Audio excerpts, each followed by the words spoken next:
What is going on, everybody? Welcome to Broad Street Banter. Today, we are going to recap the MLB Trade Deadline, which just passed yesterday at what 6. 6 o'clock. 6 o'clock. There were some late trades that came in that were quite intriguing, but let's go to the beginning, right? Let's talk about the Phillies first because that's our team. We did recap the Austin Hayes trade. If you didn't see that, go watch the other video. But since then, they had acquired, let's see. You want to go ahead and... Yeah, so the Phillies made a trade with the Los Angeles Angels. They got Carlos Estevez, who is a closer, reliever. Don't really know what role he's going to take on with the Phillies yet this year, but he is a bullpen arm. Then they went on. They said they weren't going to be done. They weren't done. They went on and they added Tanner Banks, who's a lefty out of the bullpen from the Chicago White Sox, part of that fire sale. And then they also made a fairly late trade. Wasn't entirely expected, but they did trade Gregory Soto to the Baltimore Orioles in return for Seth Johnson, who was at the time Baltimore's number 8 prospect. He's a pitcher, right-hander. Do you know what ranking he is now in the Phillies? I do not yet know. I don't know if they've updated that yet. Let me look. Yeah, I can look here too. He had some pretty solid numbers down in AA. And obviously the O's. If you don't know, he's the Phillies number 10 after the trade. Okay. Yeah, I mean that's good, especially with who they traded away to get Banks, right? Yeah. No, they Bergola.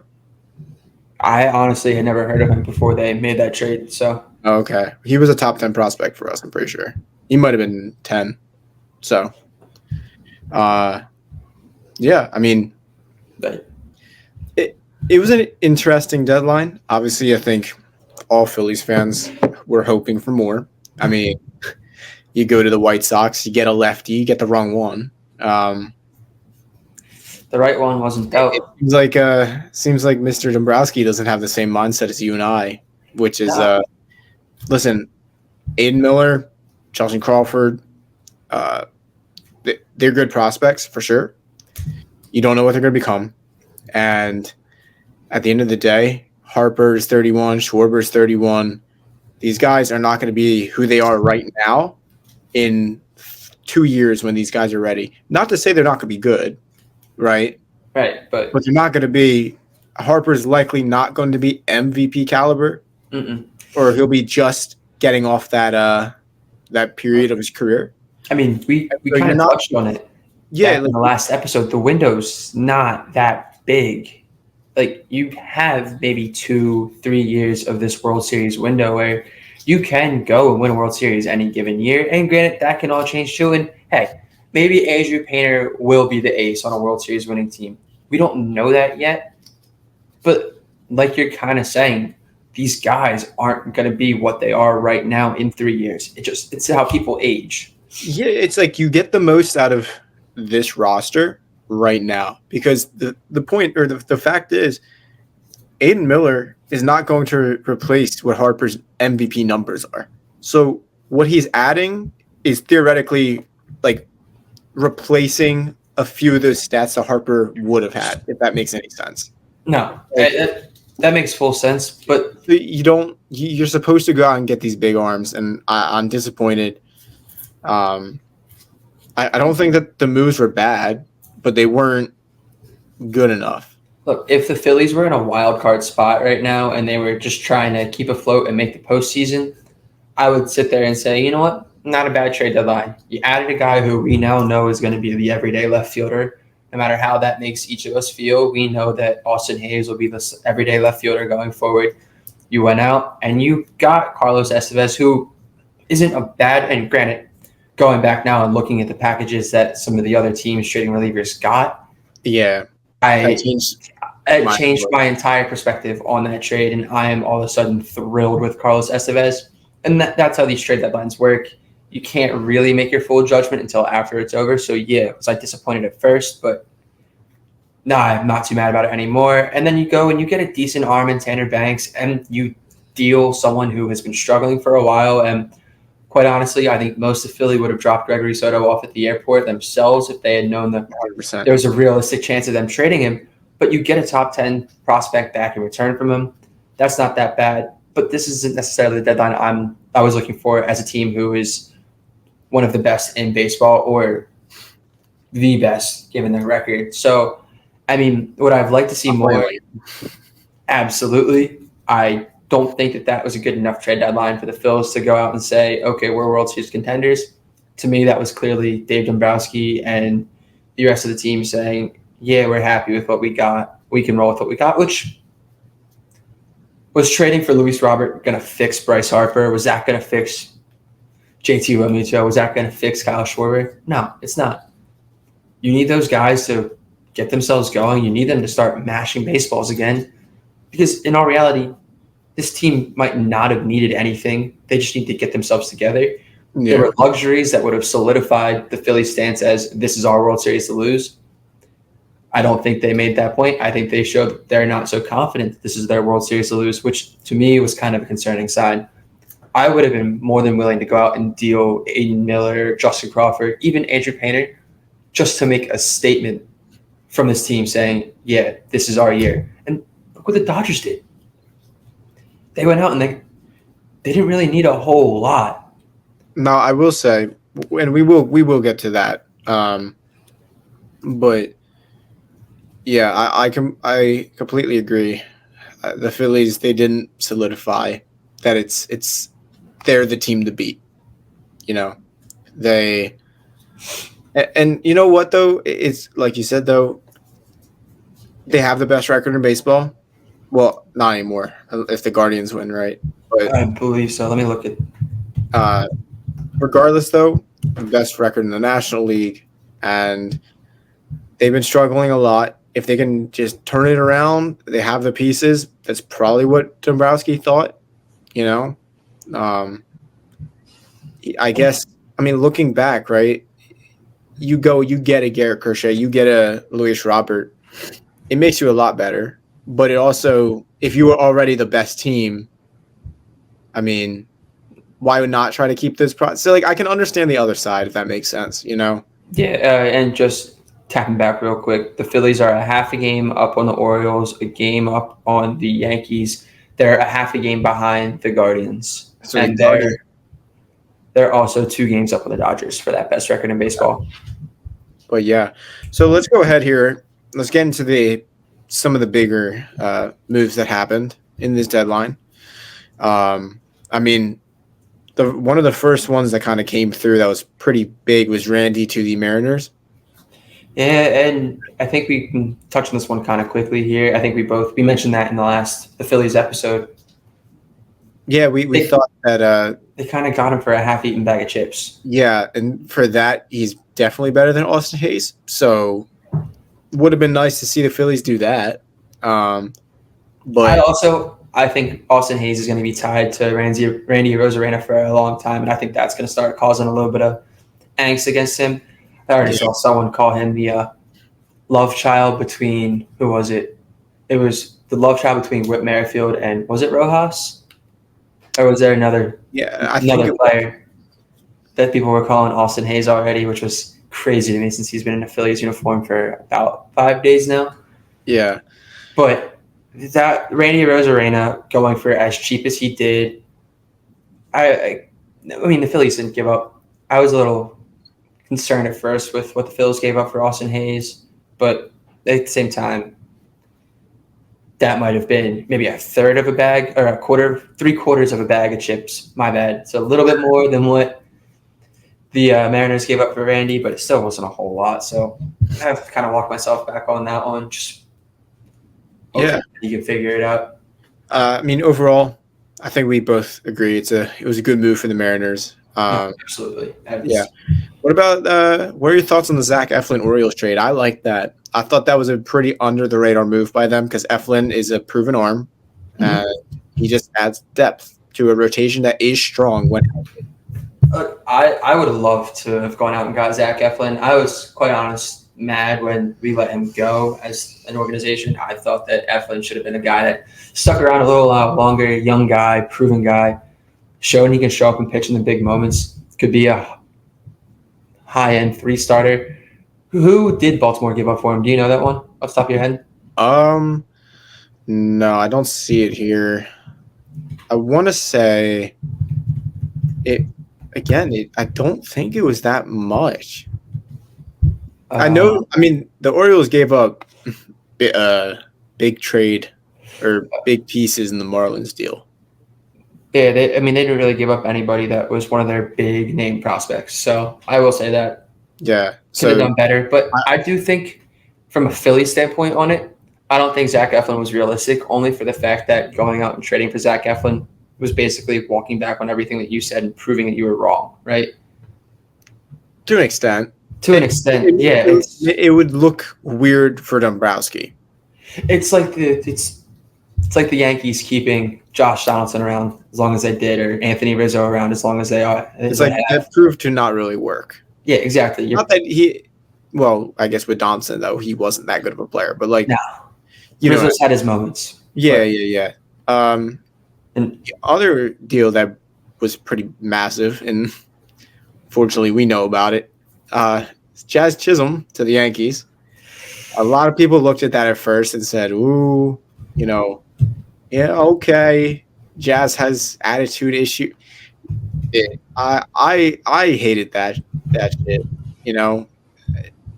An attitude doesn't just make you not a good player.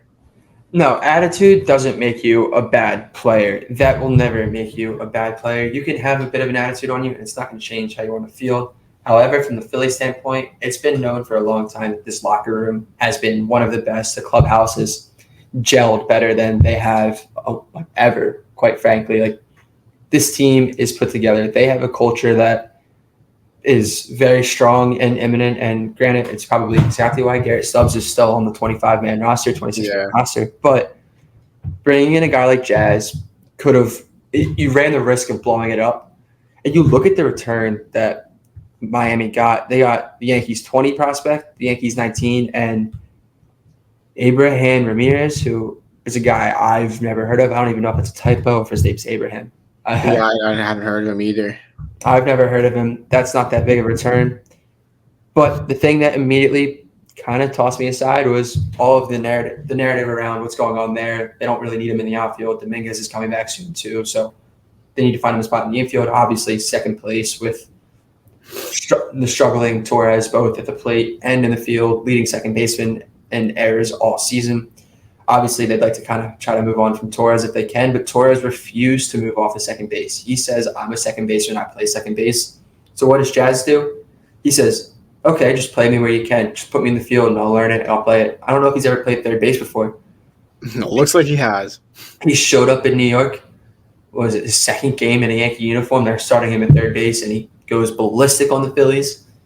That frustrated me a little bit. Granted, I don't think Miami would have gone and traded a guy that was considered a cornerstone of their franchise for the foreseeable future. Yeah, especially for an division, yeah. Yeah, I don't know if they would have given up that same prospect pool. The Phillies would have had to give up a hell of a lot more. They might have had to say goodbye to Starlin Caba at that point. Like, that would have been a very different trade package for them.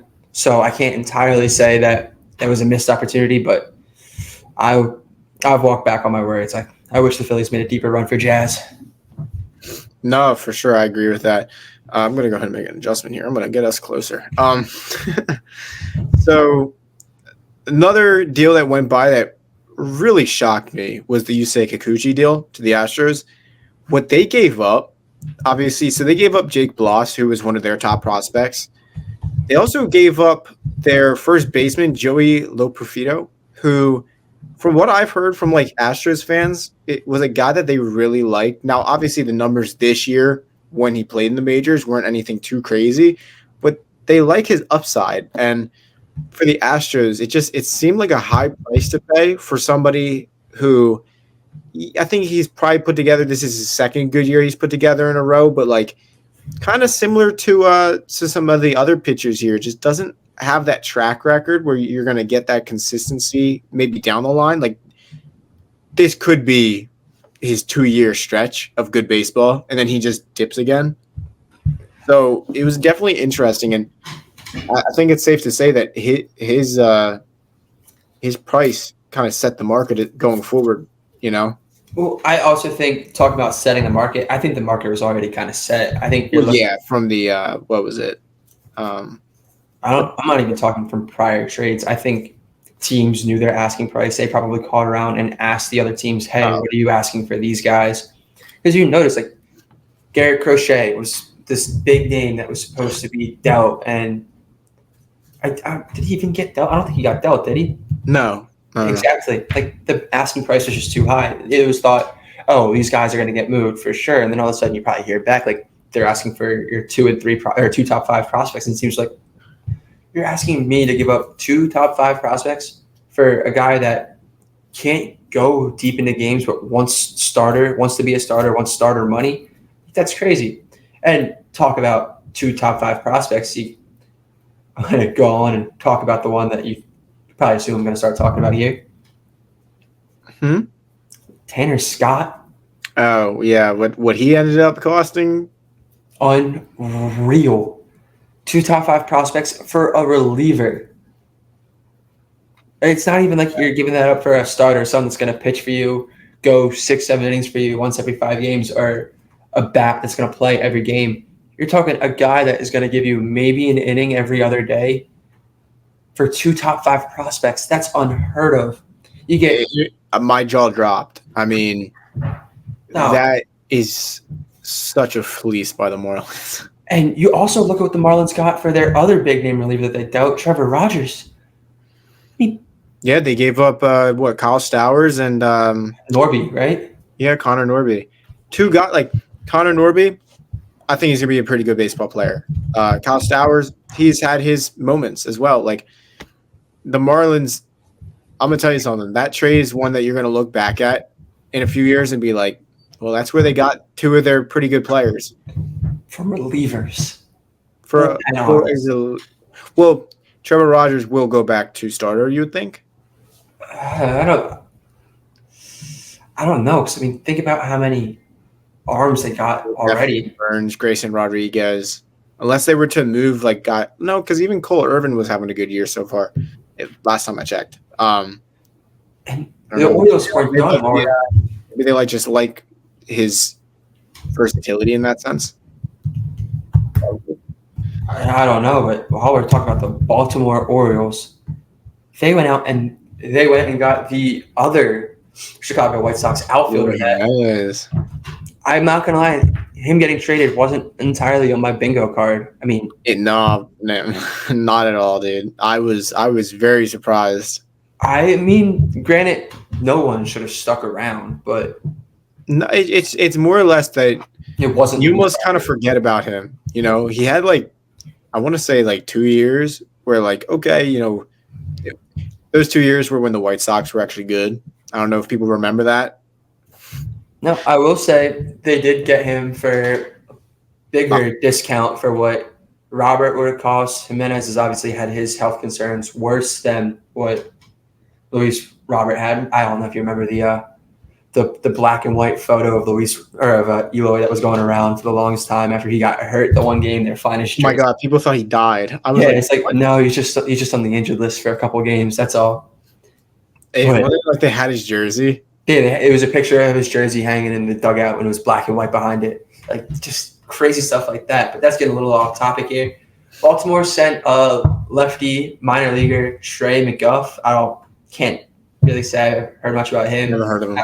Farm system. I mean, could have been that crazy. But Jimenez is on the last year of his contract, so it is a rental. It's probably just let's get someone that we can pinch it in a game every now and then, have the threat of going absolutely yard, and maybe they'll come up big in the postseason. It's also just again, the MLB season, you never know what's going to happen. All it takes is one injury for him to find his way in that lineup, and then boom, you have a guy who he has proven he could be a good player when given an opportunity to play on a competitive team, and that's exactly what he would get. Let's go we'll go a little bit quicker here with some of these. Obviously, the Isaac Paredes trade to the Cubs, and in return, the Rays got Christopher Morel.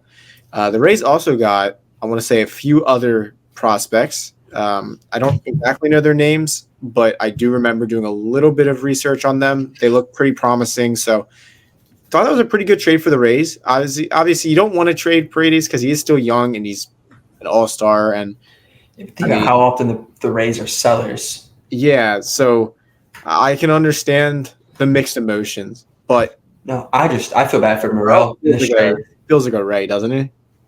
I don't know. I feel bad for him.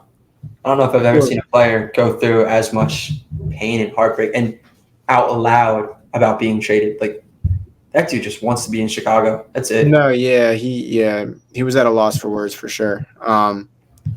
But yeah, I think that was a good trade for both teams, really. No, the Rays got a good player that's going to keep them in contention. They're not going to lose too much of a step, I don't think. It's going to be a little bit of growing pains, but great pickup for the Cubs for trying to build towards next year to make the playoffs. And Morel's a good future. Yeah. Beast for the Rays. I don't think it's going to hurt. That was a good trade. Yeah, you're right. Yeah. I thought Jesse Winker to the Mets was a good move for them. Just adds a nice bat in there. A guy who's really kind of revived his career in Washington. Apparently, he was a Mets killer, and so they are very happy to get him. Oh, wasn't there that Batson's getting there? I think he has a few hits. So wasn't there the whole Jesse Winker's a bitch sign that he got? There was, and he gave the fan of baseball. You gotta love that, right? Gotta love that. But I mean, no. Again, Jesse Winker's one of those guys that might have been a little bit cheaper than Austin Hayes and could have had some Austin Hayes like production. Probably wouldn't. Would have been Austin Hayes better than Austin Hayes, you would think. But I think the question is, how many lefties do you really want in there? No, and the whole point of going after a righty was to have that platoon with Marsh, which isn't even happening anyway. Yeah. So, whatever.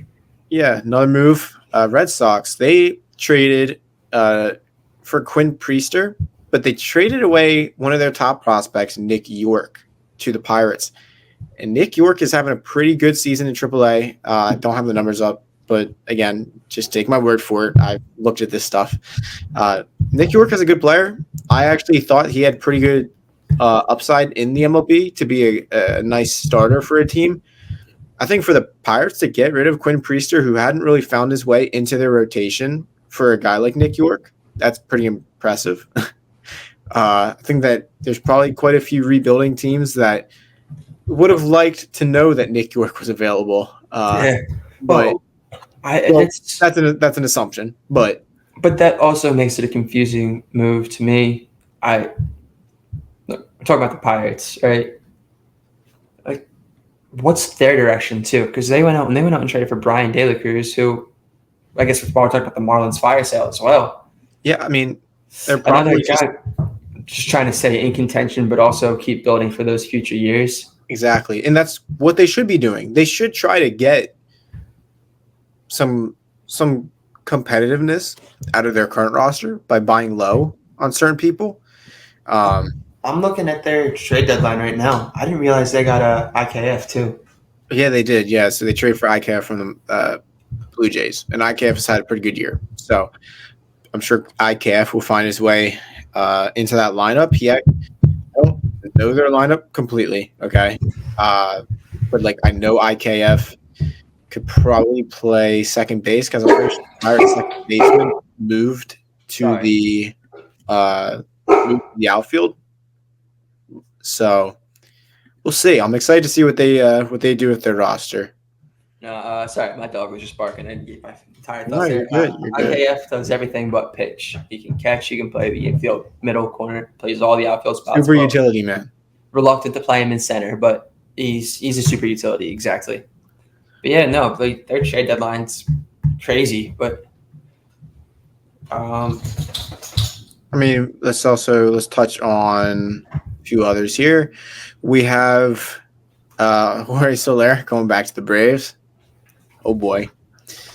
Why do they do that? Why do they constantly just go and trade for the same guys every deadline? Makes no sense. I thought they were going to go for Jock Peterson. I can't believe they didn't. I know, right? Justin Turner to the Mariners. That's probably a little bit of a letdown because they wanted Vladdy so bad. Yeah, but you were right. I was wrong. They're looking to sign him long term. I thought they were going to try to deal him and take advantage of the fire sale that they have going on here. I thought they were going to try to move on from Bo too. Didn't, obviously. They want to run it back. Good for them. Justin Turner is not a bad settle at that third base spot. It's not Vladdy, although Vladdy probably would have played first. But regardless, Justin Turner, not a bad option. Definitely a No, settlement. not a bad option. Speaking of players going back to their former teams, Ahmed Rosario from the Rays back to the Dodgers. Again, I another saw one that of coming those as well. all reliables type. Oh, reliable. Lane Thomas to the Guardians. I liked that move for them. I kind Lane, of good speed, good bat ish. I mean, he has some pop. He has some pop. To Philly, but that one didn't work out. So Yeah. I'm going to tell you one trade that kind of pissed me off a bit because I didn't. Now he hasn't played this year, okay. But knowing that he is available and knowing his track record, Tommy Edman would have been a perfect Philly. Yeah, Good hitter, can play all different positions, and we have injuries that come up out of nowhere. And I think that it would have been a decent move for the Phillies. But he goes to the Dodgers in the Eric Fetty to the Fetty's another one of those guys I thought maybe could have been. Where did Kopech go? Did he go? Kopech went to Dodgers. Did he go to the? Yeah, he did, didn't he? He did. I don't exactly. The White Sox got what was his name? Can you look that up? Miguel Vargas. I believe so. Yeah, 24 years old. Dodgers fans loved him. I think he was a fan favorite. Hadn't played that well, but he is probably a guy that the White Sox can try to get some stuff out of, some productivity, and hopefully he can not have his career go to waste there in Chicago. But he'll be requesting a trade before he even knows it. Yeah. Again, just trying to go quick here. Josh Bell to the Diamondbacks. That seemed kind of a move to counter the Christian Walker to the IL. Just before the Phillies head to Arizona. Yeah, right before the Phillies get to Arizona, they can't escape Josh Bell. So that's just great. Oh, that's yeah. Phillies right now is to go see Josh Bell. So I liked the Paul DeJong trade to the Royals. Royals bought low. I mean, they have a good record. They have good players. But they're not ready yet. They didn't want to go out and potentially, block anybody. No, they should be rebuilding similarly to the Pirates. They're ready now. But they're not contending yet. They're just on that cusp. Paul Blackburn to the Mets. Thought that was a good move for them as well. Get another starter in there, somebody that's proven that they could be a good player. I would have liked to see the Mets be a little bit more active at that deadline, though. I think. They didn't buy too high. They didn't buy too high, but they're also right there. I think I don't think they're going to win the division. It'd be funny if they did, but I don't think they're winning that division. So I think it wouldn't be funny. Wouldn't be funny. Hey, all right. There's just a bit of comedy in that. I know. But still, I think they're right there. They're on the doorstep. I think they're in the playoffs as one of the wild card teams at this point. Them and the Braves, or them and the Phillies. I think there's going to be 3 NL East teams in playoffs this year, which is slightly horrifying thinking about that right now. Yeah, I liked the Rays getting Dylan Carlson. Obviously, his career's fallen off a cliff right now, but that's a change type move. Yeah, that's a Rays type trade. They're going to revitalize his career. Austin Meadows. We will obviously end on Jack Flaherty to the Dodgers, but before we do that, I just want to quickly make fun of a team because they continue to just lock into mediocre and buying when they shouldn't be, and that is the San Francisco Giants. They got Mark Canha. Why? Just why? Like, why? Seriously, why? Why didn't they trade Blake Snell? Just trade Blake Snell. They keep trying to compete. So easy. And it seems like every offseason, they're just like, all right, who's the big name that we're going to go after and not get? Like, at this point, dude, rebuild, okay? Rebuild. Can't wait for Juan Soto to play in the Bay Area. Honestly, I would love that because the Dodgers would have to deal with that, and I love that. He's a Dodger, a Philly. We all already know it. Who, Soto? So he's a Dodger. So Jack Flaherty to the Dodgers. That was the big move. Apparently, with reports recently coming out, it looks like Flaherty was going to potentially be a Yankee. But they didn't like his injury history, and that is likely why the trade for Flaherty wasn't as strong as people had thought. Because obviously it probably ended up being more of a last minute thing. Maybe the Tigers tried too hard to squeeze, like price gouge it basically. Yeah, and they ended up kind of screwing themselves over. Now they didn't get bad prospects, but they definitely could have got better because he's the best arm that was traded at this deadline. And yeah. I You agree? You got it? That's all you, buddy. Yeah. I don't know the prospects. I'm a prospect person I'm the top 100 prospect person. Like I know some of the names on there. But other than that, not too much. It makes the Dodgers better. He's a rental arm, which is exactly what the Dodgers needed because, well, although they might try to re-sign him, I'm sure they will. They don't need to. No. They kind of needed help right now. So, because Shohei's going to be back. Oh, I don't know if Shohei's ever pitching. They got Tony Gonsolin, who still has to come back. Obviously, Walker Buehler is not up to what he was. Didn't Walker get hurt? Julio Urias, I don't know what happened to him. I know he got some illegal stuff. I think he beat his wife and never came back. Has like a throat issue. Yeah, he's out for the season with a torn esophagus, whatever the hell that means. How the fuck does that happen? You got Bobby Miller, who just has not done well. They have plenty of arms. So it'll be interesting to see what they do with Jack Flaherty, especially because Flaherty took that 1-year deal with the Tigers to try to get a nice payday because he didn't get it this past offseason. And he'll get it when he tries it again. He will get it, you would think, especially because with the Dodgers, he's going to get some playoff games in there. We'll see how he does. But yeah, we're over the 30-minute mark. Let's go ahead and wrap this up. You got anything else? No, I got nothing. All right. Well, Tommy Pham went to the Cardinals. But yeah, okay. Yeah, cool. didn't mention that. But it's Tommy Pham. It's Tommy Pham. Sure, I'll go smack someone. I forget which way it went. Yeah. All right. Well, I think that wraps up our 33-minute episode on the trade deadline. Obviously, we didn't get too much into prospects, more just kind of our thoughts. Nothing too deep there. So, yeah, hope you guys enjoyed the video. Remember to leave a like, subscribe, follow us on social media, and we'll see you in the next one. Peace out.